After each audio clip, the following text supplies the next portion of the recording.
Olá, irmãos, graça e paz da parte do nosso Senhor Jesus Cristo. Sejam muito bem-vindos a mais um vídeo do meu canal. Hoje eu gostaria de tratar com os irmãos um assunto muito interessante.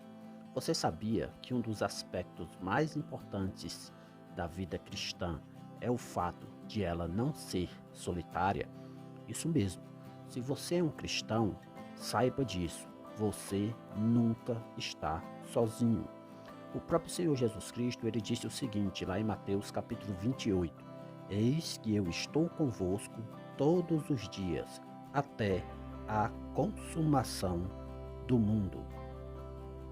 O apóstolo Paulo, em sua primeira carta aos Coríntios, ele diz o seguinte, Não sabeis vós que sois o templo de Deus e que o Espírito de Deus habita em vós? Em Romanos, capítulo 8, o apóstolo Paulo, ele diz esta mesma verdade. Observe. Vós, porém, não estáis na carne, mas no Espírito, se é que o Espírito de Deus habita em vós. Mas se alguém não tem o Espírito de Cristo, esse tal não é dele. E se Cristo está em vós, o corpo, na verdade, está morto por causa do pecado, mas o Espírito vive por causa da justiça. E se o Espírito daquele que dentre os mortos ressuscitou a Jesus habita em vós, aquele que dentre os mortos ressuscitou a Cristo também vivificará os vossos corpos mortais pelo seu Espírito que em vós habita. Irmãos, nestes textos que foram citados agora, nós aprendemos que Deus, ele está conosco. Se você é um verdadeiro cristão, tenha isso em mente. Sempre você está na presença de Deus. O próprio Senhor Jesus Cristo disse que estaria conosco até a consumação dos séculos. E o apóstolo Paulo, inspirado pelo Espírito Santo, ele deixa bem claro que todo cristão verdadeiro, ele é habitado pelo Espírito Santo. Mas não para por aí. Lá na carta aos Hebreus, nós aprendemos que nós também temos o auxílio e a companhia dos anjos de Deus. Observe, não são porventura todos eles espíritos ministradores enviados para servir a favor daqueles que hão de herdar a salvação?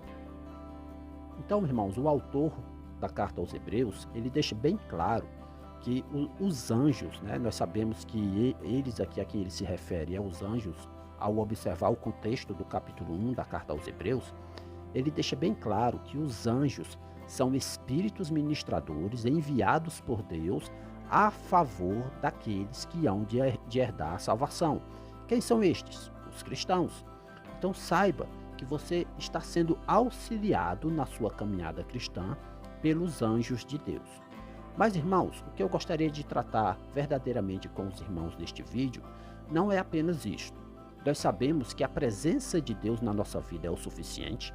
Nós sabemos que é muito importante a gente ter a companhia dos anjos e os anjos trabalhando a nosso favor, né? Mas o que eu quero tratar com os irmãos é que Deus, ele estabeleceu em sua palavra que o homem, ele não deveria andar sozinho. Desde o Gênesis, lá quando se fala da criação do homem, nós aprendemos que não é bom que o homem esteja só. Observe. E disse o Senhor Deus, não é bom que o homem esteja só. Far-lhe-ei uma ajudadora idônea para ele. Então observe, meus irmãos, que Deus, ele criou Eva para ser companheira de Adão. E assim Deus, ele fez o primeiro casamento e deu início à primeira família aqui neste mundo. Mas eu quero que os irmãos atentem para isso. Não é bom que o homem esteja só. Ao longo de todo o Antigo Testamento, nós podemos perceber que várias vezes nós aprendemos que é bom que o homem sempre esteja acompanhado. Não só no sentido familiar, no sentido de casamento, mas também no sentido de amizades, no sentido de companheirismo, no sentido de fazer parte de um povo. Um texto muito importante que resume esta verdade está lá em Eclesiastes. Vamos ver. Melhor é serem dois do que um, porque tem melhor paga do seu trabalho. Porque se um cair, o outro levanta o seu companheiro. Mas ai do que estiver só, pois caindo não haverá outro que o levante. Também, se dois dormirem juntos, eles se aquentarão, mas um só, como se aquentará? E se alguém prevalecer contra um, os dois lhe resistirão. E o cordão de 3 dobras não se quebra tão depressa.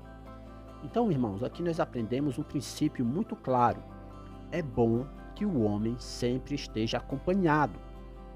Então, não é de estranhar que quando nós olhamos para o Novo Testamento, nós podemos observar que quando Deus salva homens pecadores por meio do sangue de Cristo, por meio do sacrifício que Cristo realizou lá na cruz do Calvário, nós podemos perceber que quando uma pessoa ela é salva, imediatamente ela é inserida por Deus dentro de um grupo de pessoas muito específico e muito especial. Este grupo nós chamamos de igreja. Ao observarmos o Novo Testamento de forma mais atenta, nós podemos observar esta verdade com muita clareza. Me acompanhe. E todos os que criam estavam juntos e tinham tudo em comum. E vendiam suas propriedades e bens e repartiam com todos, segundo cada um havia de mister. E perseverando unânimes todos os dias no templo e partindo o pão em casa, comiam juntos com alegria e singeleza de coração, louvando a Deus e caindo na graça de todo o povo. E todos os dias acrescentava o Senhor à igreja aqueles que se haviam de salvar.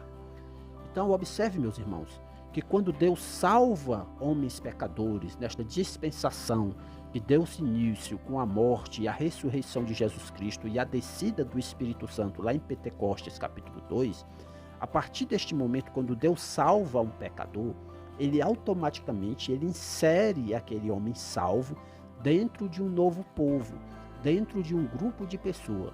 E este grupo de pessoas nós identificamos como igreja, a igreja de Cristo, a igreja cristã. Então, irmãos, isso é facilmente observado no Novo Testamento. Quando alguém é salvo, essa pessoa ela passa a viver junto de outras pessoas que também foram salvas pelo poder de Deus. Nós podemos observar essa verdade lá em 1 João capítulo 1. E esta é a mensagem que dele ouvimos e vos anunciamos, que Deus é luz e não há nele trevas nenhuma. Se dissermos que temos comunhão com ele e andarmos em trevas, mentimos e não praticamos a verdade. Mas, se andarmos na luz, como ele na luz está, temos comunhão uns com os outros, e o sangue de Jesus Cristo, seu Filho, nos purifica de todo o pecado. Então, irmãos, se você é verdadeiramente um cristão, se você foi salvo pelo sangue de Cristo, entenda esta verdade. Você faz parte de um povo. Você faz parte da igreja de Cristo. Você agora é uma ovelha do rebanho de Cristo. Você não é um lobo solitário. Você não é um animal que anda desgarrado do seu rebanho. Você faz parte da igreja de Cristo e você está dentro ali do aprisco de Cristo, sendo protegida pelo bom pastor. Entenda isso e reconheça isso. Procure fazer parte e viver em comunhão com os outros irmãos. Procure viver como o Novo Testamento ele nos ensina, tendo comunhão uns com os outros, né? Infelizmente, a gente vive numa época em que as pessoas pensam que ser membro de uma igreja é ter seu nome ali registrado em um documento oficial da igreja. Gente, ser membro da igreja você passa a ser parte da igreja, você passa a ser membro da igreja de Cristo a partir do momento em que você crê no Senhor Jesus Cristo. Você, a partir daquele momento ali, você já é inserido pelo Espírito Santo no corpo de Cristo. Você já faz parte da igreja. Esta ideia de um nome registrado ali é apenas para questões burocráticas, é apenas para questões que envolvem a nossa política e as nossas leis brasileiras, leis aqui do nosso país. Isso serve apenas para registro da igreja em cartório e questão documental. Contudo, biblicamente falando, se você é um cristão, se você se arrependeu dos seus pecados e você creu em Jesus Cristo, automaticamente você já é parte da igreja de Cristo, né? O passo seguinte é você agora ser batizado e você demonstrar oficialmente e publicamente que você morreu para o mundo e agora você vive para Cristo. Você demonstra para a sociedade através do batismo, você demonstra para a igreja através do batismo. Então o batismo ele serve como um testemunho para demonstrar que a partir daquele momento que você creu, você é uma nova pessoa, ok? Então, irmãos, só trazendo aqui um comentário de dois autores, né, de dois teólogos muito conhecidos aqui no Brasil, apenas para reforçar isso que eu estou dizendo para vocês. Vamos primeiro citar o que disse Millard Erickson, famoso teólogo aí, né? Os estudantes de teologia, muitos conhecem este autor. Olha o que é que ele diz. A vida cristã não é solitária. É costumeiro descobrir no livro de Atos que a conversão leva o indivíduo à comunhão com um grupo de crentes. A essa dimensão da vida cristã chamamos igreja. Outro autor também muito conhecido, né, principalmente pelo seu livro de História da Igreja, estou me referindo agora a Bruce Shelley, né, um autor também bem conhecido aqui no Brasil, ele diz o seguinte a respeito disso. O Novo Testamento ensina que todos os que são levados para a fé numa nova relação com Cristo descobrem que passam a associar-se com uma porção de outros. A sensação de pertencer a Cristo inclui imediata e inseparavelmente um sentido de união com o povo de Cristo. Então, irmãos, se você é um cristão verdadeiro, você faz parte da igreja. E como parte da igreja, você precisa ter comunhão com seus irmãos. Você precisa exercer aquilo para o qual Deus lhe chamou.